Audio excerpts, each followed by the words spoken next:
Oi, tudo bom? Bem-vindo ao BTC Money, seu programa de finanças pessoais e investimentos da BTC. Meu nome é Marco Palhares de Barros, sou instrutor de investimentos do GBP General Business Program, o curso de negócios do BTC.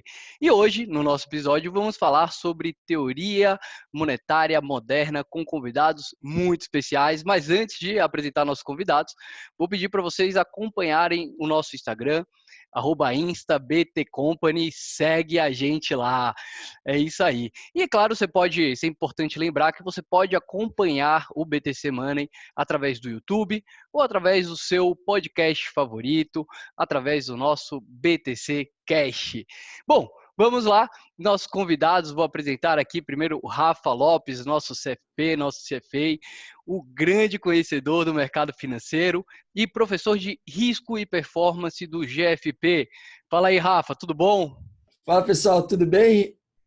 É um prazer estar com vocês mais uma vez. Então a gente vai entrar um pouquinho em alguns detalhes aí sobre a MMT, um tema tão interessante, está tão em pauta, né? Que explica um pouco dessas loucuras que estão acontecendo no mundo. Vamos lá. Só lembrando que a gente está começando mais uma turma do GFP, bombando, todo mundo feliz, todo mundo querendo aprender muito. É isso aí, vamos lá, pessoal. É isso aí, Rafa, bem-vindo. E agora, Gustavo Habib, nosso instrutor de Soft Skills e Marketing do GBP. Mestre Habib, profundo conhecedor do MMT. Bem-vindo. Fala Marquinho, tudo bem? Eu estou mais feliz do que nunca, agora que eu sei que eu posso me aposentar e você pode tocar o programa tranquilamente. Gostei muito dessa troca, né? Espero contribuir um pouco aqui com algumas leituras, alguns estudos que eu fiz nesse tema interessante, né? Bem em pauta e vai entrar muito em pauta agora nas eleições americanas, certamente, né?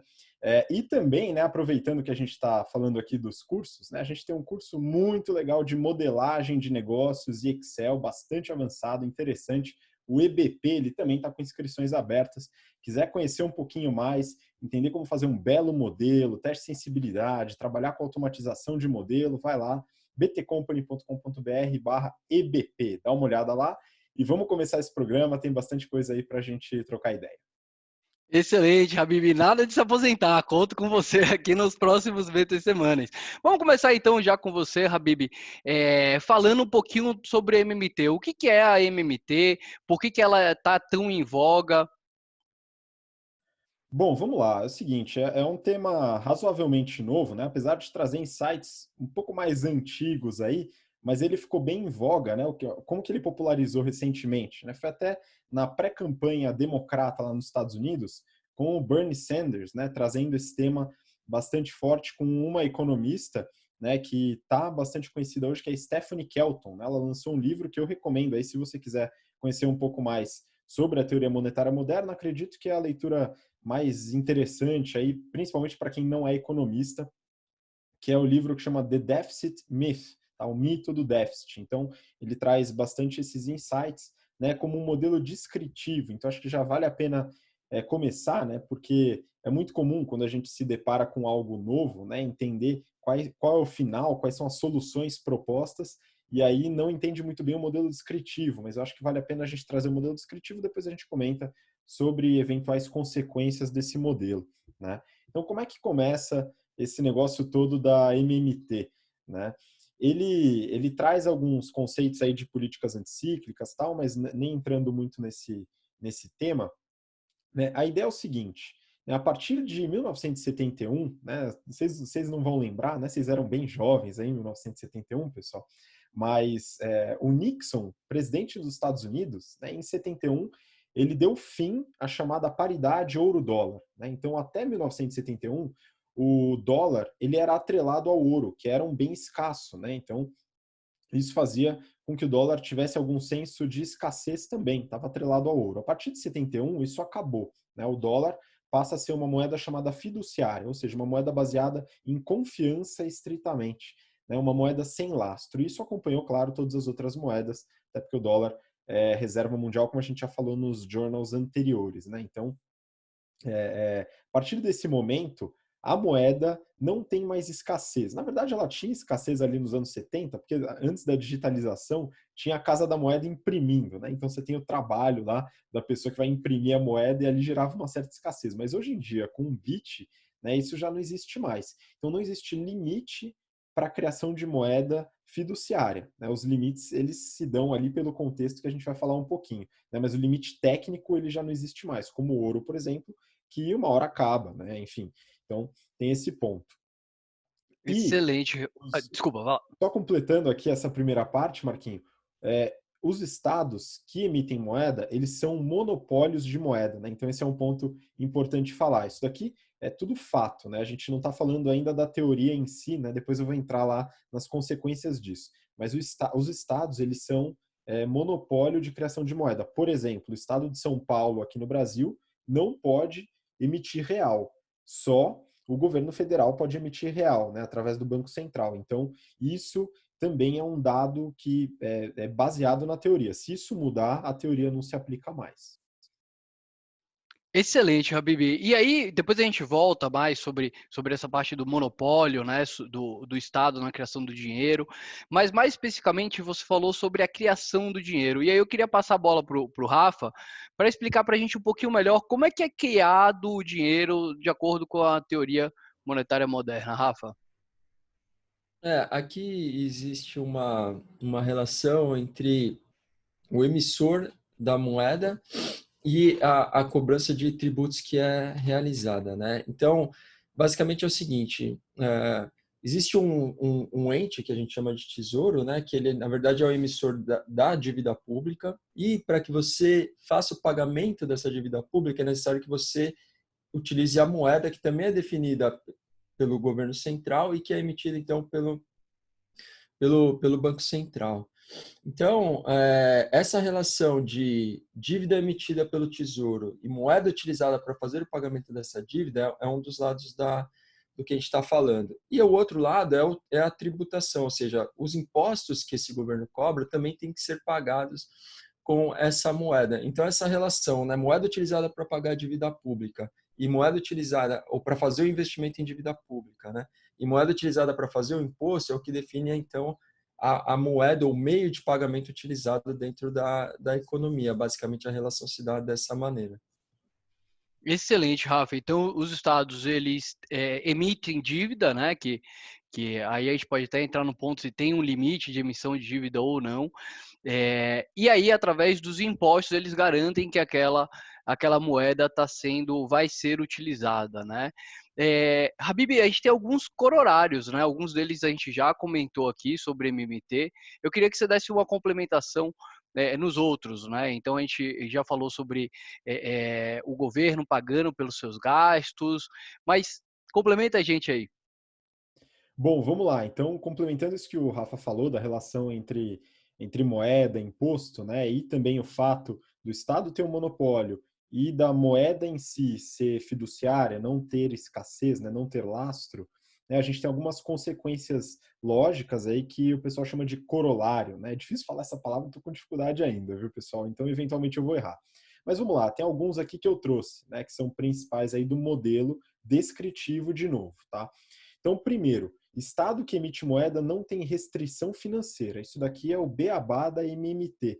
Né? O que ele quer dizer? Dado que o Estado emite moeda e com isso ele financia gasto público, né?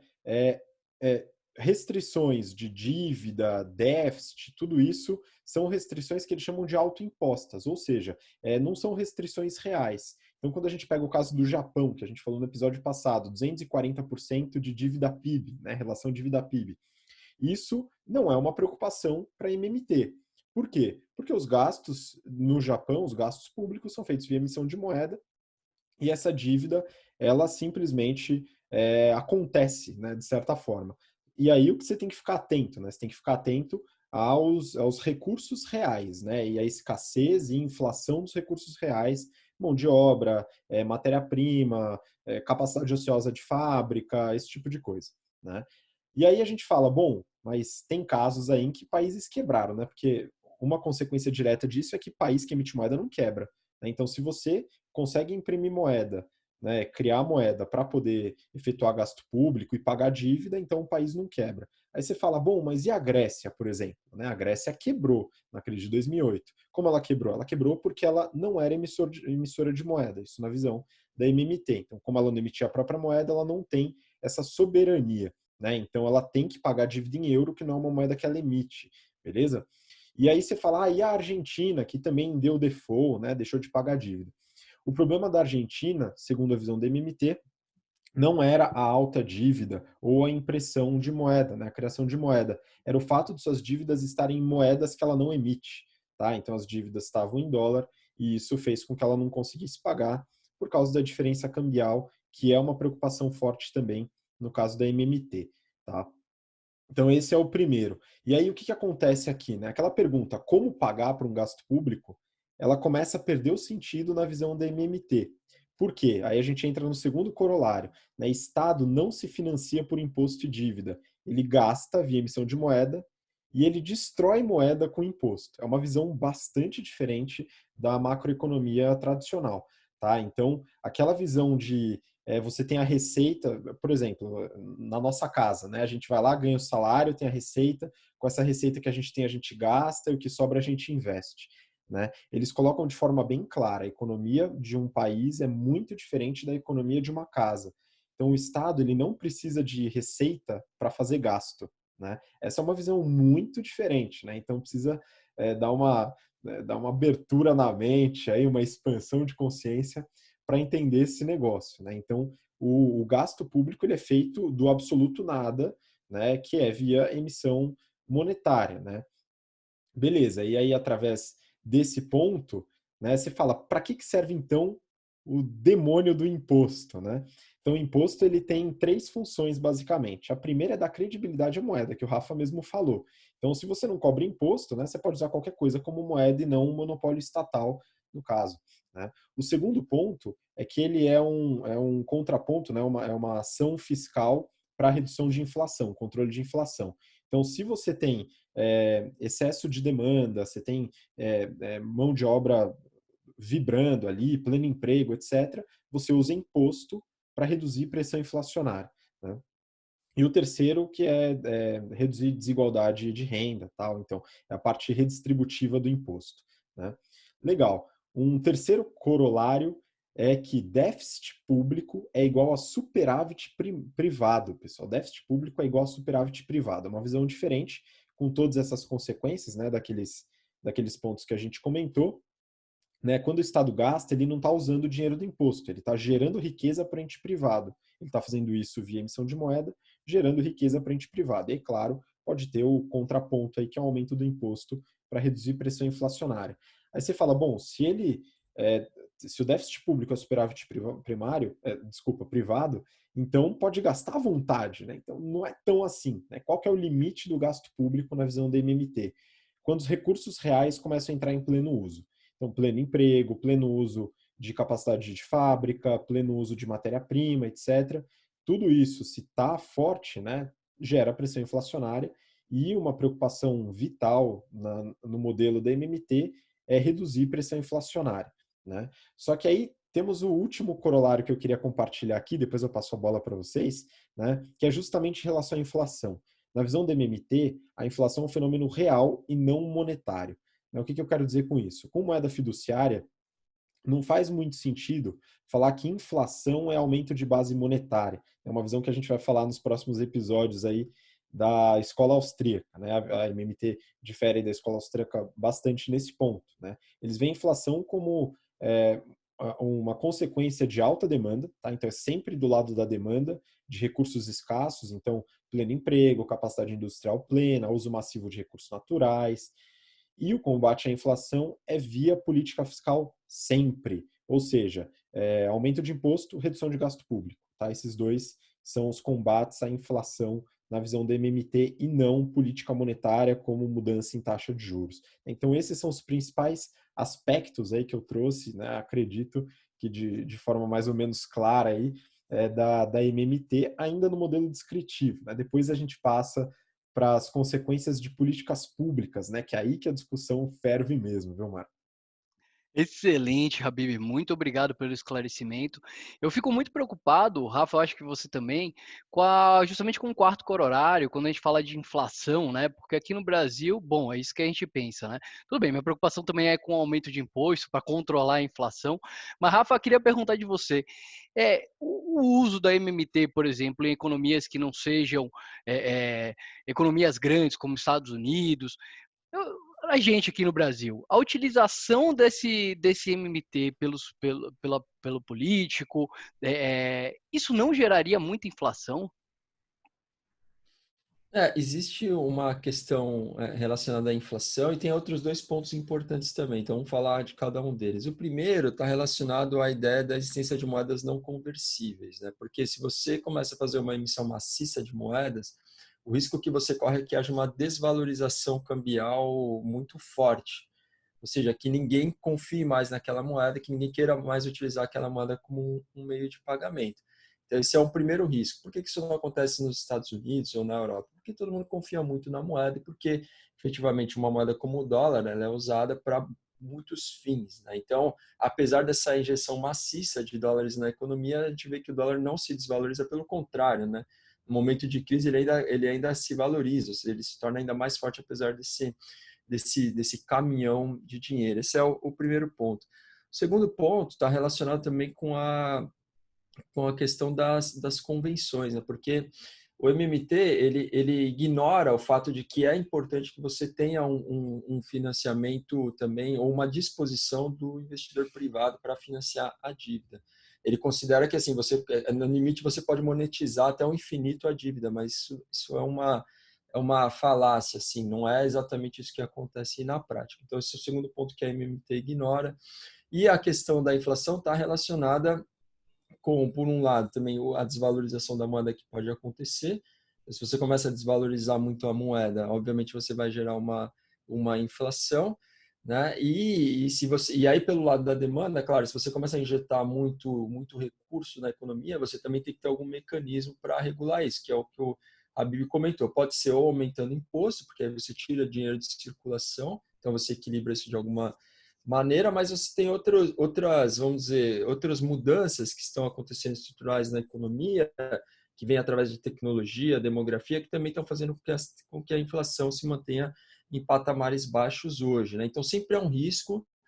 Existe essa discussão que está muito acesa, né? Muitos economistas falando sobre o surgimento da inflação, o que, por um lado, também não é uma coisa tão ruim, porque, obviamente, existe uma preocupação por parte dos bancos centrais e dos governos de que também essa dívida também não atinge o infinito, né? Isso, sim, teoricamente poderia acontecer, mas na prática é uma coisa que é um pouco difícil da gente imaginar que isso seria possível. Então, em algum momento, sim, vai ter que ter um aumento de arrecadação de impostos para controlar a inflação e para também controlar esse aumento exponencial, gigantesco da dívida, que no limite, assim, a juros zero não vai ser exponencial, porque você está pagando um juro quase zero, mas se o juro começar a subir, essa dívida pode, só por juros, se tornar uma coisa incontrolável, né? Então, vai ter que ter um pouco de aumento de impostos eventualmente, e a inflação ela vai surgir e os bancos centrais vão deixar isso acontecer também para conseguir, de alguma maneira, utilizar a inflação como um mecanismo para auxiliar no pagamento da dívida,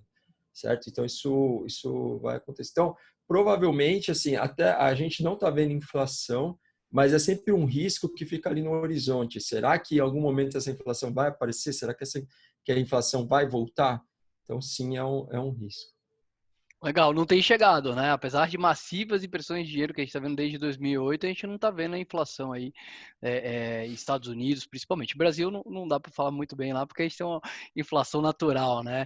E, Habib, vamos passar para as consequências práticas, né? Então, isso está sendo muito discutido, assim, já que não existe limite para gasto público, aliás, pelo MMT, é até melhor que se aumente o gasto público.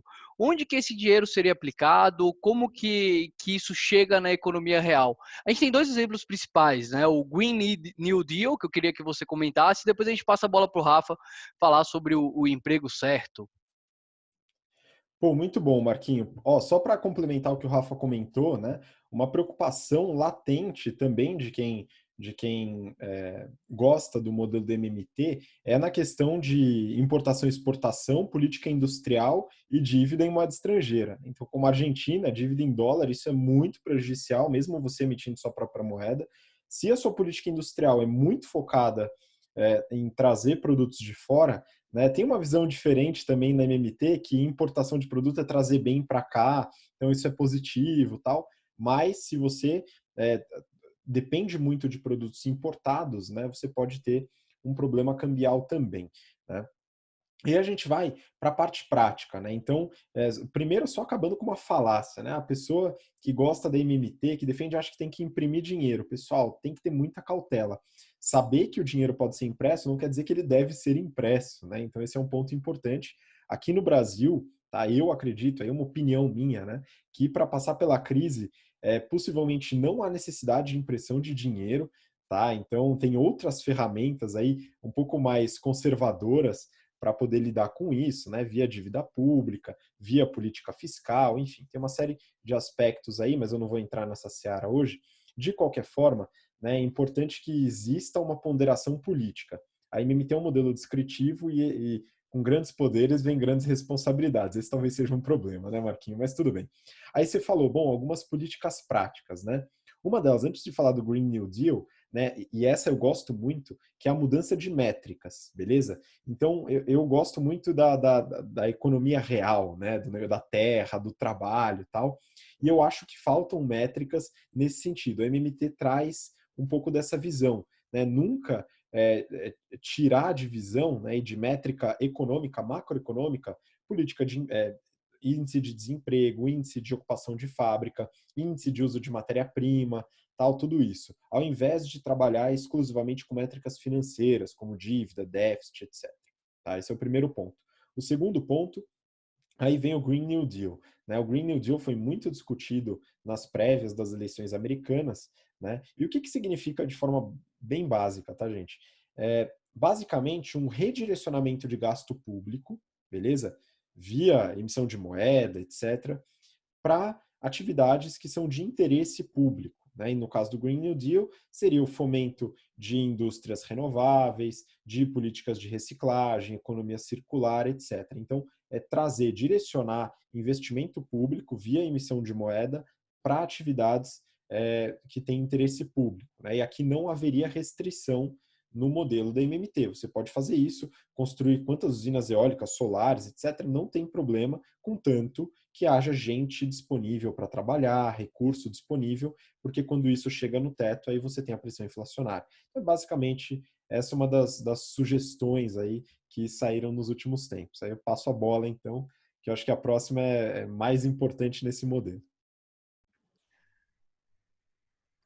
Rafa, manda bala. Comenta pra gente um pouquinho sobre uma das políticas que tens falado com a utilização do MMT, que é o tal do emprego certo, né? Não existir desemprego, contanto, né, Habib, que não chegue lá naquele emprego máximo e gere pressão inflacionária, não é isso? O governo, como que você consegue gerar emprego na economia, né? Do lado do governo, basicamente através da realização de investimentos, né? De uma maneira geral. Então, você gera crescimento na economia por consumo e investimento, mas o que vai fazer com que você atinja o pleno emprego é justamente a parcela do investimento que é realizado. Porque você gera, né, um investimento com compras de novas máquinas, construções, etc. Todos os investimentos são realizados dentro da economia. Então, nesse sentido, é o governo, né, fazer uso justamente dessa dinâmica para que ele aumente os gastos toda vez que for necessário, e aí ele aumenta os gastos para aumentar o investimento, e esse investimento vai gerar empregos até que você atinja a condição de pleno emprego. E essa política pode ser utilizada como uma política para regular os ciclos da economia, né? Então, toda vez, principalmente que você tiver um desaquecimento da economia, que a tendência seria de aumento do desemprego, aí o governo ele faz o quê? Ele aumenta o gasto. E esse gasto, né, na medida em que ele não tem, assim, não existe meio que uma regra, não existe um limite pré-definido, pela MMT, você pode fazer todo o gasto que for necessário para conseguir atingir essa condição de pleno emprego. E o pessoal faz o quê, Habib? Eles constroem as usinas eólicas ou ficam cavando buraco? Assim, tem emprego para todo mundo? Então, Marco, é interessante, né? Isso eles ainda estão estudando bastante, mas uma das sugestões, né, são empregos sociais, né? Então, essa é uma parte curiosa aí, né? Tem uma certa desavença entre a galera da renda básica permanente, né? Lembro do Suplicy, né, com o programa de renda básica, né, pessoal? A renda básica permanente e o pessoal do Job Guarantee, né, do emprego certo. Então, aqui, uma das ideias, né, que o pessoal que estuda a MMT coloca é que são empregos que o Estado pode fornecer com necessidades sociais. Então, cuidadores, auxiliares de enfermagem na saúde, auxiliares na área da educação, né, construção civil, são empregos mais simples, com uma remuneração mais baixa, tá? Mas que dão uma garantia de dignidade, entre aspas, para as pessoas que estão no momento, como o Rafa falou, de crise, tá? Como acontece hoje, tá? Então você garante emprego ao invés da renda básica, né? De certa forma, você vai lá e garante emprego para essa pessoa. Essa é uma visão um pouco diferente da economia, da macroeconomia atual, né? Que tem um modelo, não sei se todo mundo conhece, né? Baseado no NAIRU, né, que é o Non-Accelerating Inflation Rate of Unemployment. Né? Então, existe uma taxa mínima de desemprego que não deve baixar. Né? Então, o desemprego, em um certo limite, ele deve ser buscado. Né? E aí a MMT questiona muito esse modelo. Né? Acho que não deve ter desemprego nenhum.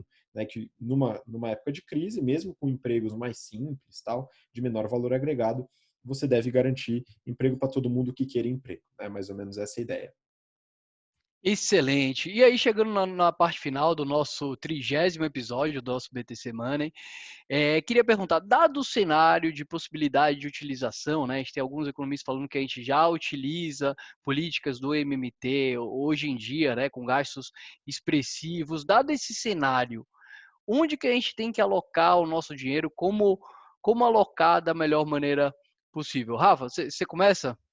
Bom, vamos lá, Marquinhos. Então, existem algumas preocupações. Primeiro, né, a gente tem que entender, só falando um pouquinho, né, detalhando o comentário que você fez a respeito dos gastos do governo, que esses gastos ou esses investimentos, eles têm que ser feitos sempre num setor, que seja um setor que tenha produtividade. Por quê? Porque isso vai gerar crescimento para o país e vai facilitar também o controle da dívida lá na frente.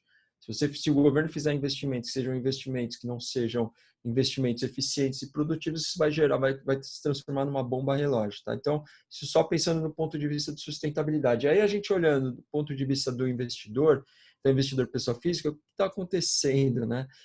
Basicamente, uma das consequências da MMT é que ela está sendo muito empregada e ela começou a ser empregada maciçamente depois da Grande Depressão de 2008, porque até antes de 2008, você discutia a MMT, você falava sobre a MMT nos círculos econômicos, entre economistas, isso era quase... Ninguém acreditava que isso era possível, ninguém acreditava que isso em algum momento fosse se tornar realidade, e ninguém acreditava, por exemplo, também que não ia existir inflação, que não ia surgir inflação. Isso era meio que um tabu, um certo tabu.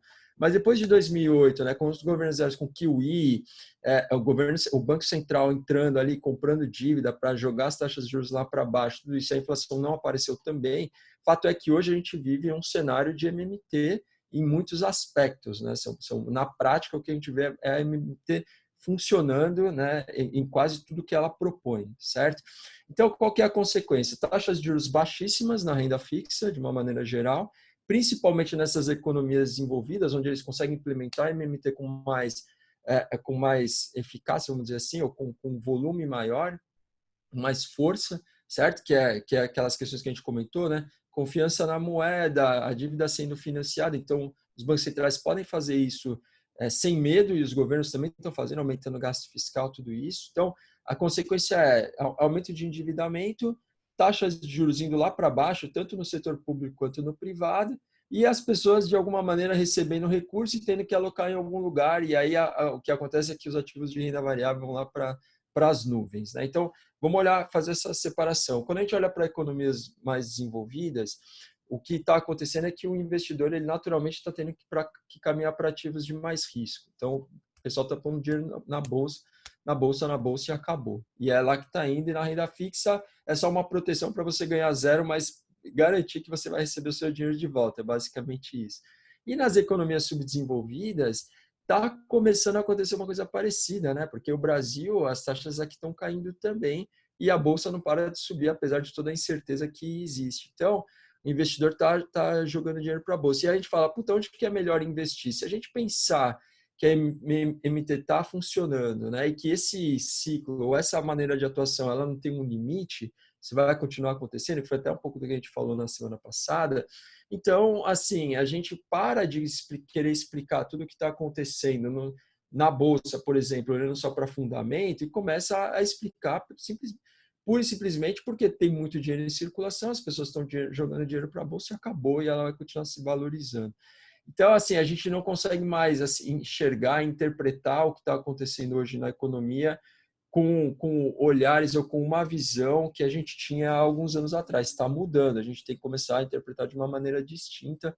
Então, nesse sentido, isso dá mais sustentação, mais conforto para que a gente faça alocação em ativos de risco. Tá? Lembrando que, claro, a gente tem que sempre se preocupar com a definição de perfil, composição de carteira. Então, não é que ninguém mais vai ter renda fixa na carteira, você vai ter. Mesmo porque, como aqui em economias subdesenvolvidas o risco de inflação é maior, se essa inflação voltar, isso está acontecendo no Brasil, mas na inflação do atacado, né, a gente não está vendo reflexo no varejo, porque essa inflação não está sendo repassada para a ponta. Então, ela está surgindo inflação no atacado, mas não está indo para o varejo. Então, por enquanto, as taxas de juros estão baixas, mas se as taxas de juros voltar a subir, então a renda fixa, principalmente nos países subdesenvolvidos, como o caso do Brasil, ela sempre vai ter espaço. O ponto é que talvez agora seja um momento mais de cautela, esperar um pouco, né? Ou fazer ir constituindo carteira, mas talvez esperar um momento que, putz, se essa inflação voltar a surgir, as taxas vão subir um pouco mais de novo, e aí talvez seja o momento de fazer uma alocação mais forte na renda fixa. Mas a renda variável, os ativos de risco, né? Fundo imobiliário com taxas de juros baixíssimas, tendência a subir, renda variável subindo, então sempre vai ter um espaço para a alocação desses ativos de mais risco também. Excelente, Rafa, excelente. É importante fazer aquele disclaimer, né, que aqui a gente não dá nenhuma recomendação de investimento, aqui é uma conversa informal. Você está procurando recomendações de investimento, procure um profissional adequado. E aí, passando a bola para o Habib, que já tem uma visão muito parecida com a minha, que hoje de ativo real. Habib, nesse cenário de MMT, como alocar os nossos investimentos? Pois é, Rafa. Na minha visão, eu concordo plenamente com o que o Rafa comentou, né? E aí, só dando uma breve complementação, né? Que dado que aqui a gente perde o dinheiro como status de algo que tem o seu valor intrínseco, né? Ele não tem, ele é uma reserva de valor para algo que de fato tem valor, né? A ideia é buscar esse investimento que de fato tem valor, né? Então, eu acredito que nessa visão, nesse cenário, ativos que geram renda, né, eles são mais interessantes do que ativos mais voltados para especulação, até mesmo dentro da renda variável, tá? Ou ativos que você espera que o valor chegue a tal patamar lá na frente. Eu acho difícil ter hoje em dia essa bola de cristal, né? Então, seja imóveis, fundos imobiliários, ativos que você consegue, a gente falou muito sobre terrenos, lotes, né? Então, um terreno que você consegue gerar renda lá naquele terreno, um fundo imobiliário onde ele tem a renda através de aluguel, de galpões logísticos, etc. Tudo isso ainda tem muito valor, porque essas atividades continuarão acontecendo de qualquer forma, as atividades da economia real, e as empresas, claro, que geram seus bens, produtos, serviços, né, principalmente em setores estratégicos do ponto de vista do governo. Tá? Eu acho que tem também uma estrelinha a mais nesse caso. Então, ficaria bem seguro aí nesses ativos reais, aí no que gera renda, trabalho, terra, etc. Excelente, Habib. Vamos para as palavras finais? Rafa, manda seu até mais aí, pessoal. Valeu, pessoal. É isso aí. Espero que a gente esteja contribuindo para a compreensão do que está acontecendo, né? Ajudando todo mundo a investir, ajudando todo mundo a olhar um pouco para o que os governos estão fazendo, os bancos centrais. Então, a MMT efetivamente é uma teoria muito interessante e deixou de ser uma teoria e já se transformou na prática, né? É isso aí. Valeu, pessoal. Um grande abraço. Até o próximo episódio do BTC Money. É isso aí. Obrigado, Rafa. Habib. Muito obrigado, Marco. Obrigado por apresentar magnificamente o programa, né? E semana que vem eu volto para o seu lugar, porque eu quero você falando sobre a escola austríaca. Então a gente vai falar sobre esse assunto, sim. Um abraço, pessoal. Tchau, tchau. Fechado, Habib. Tá fechado. Então, obrigado você que ouviu, assistiu até aqui. Temos um encontro marcado no nosso próximo BTC Money.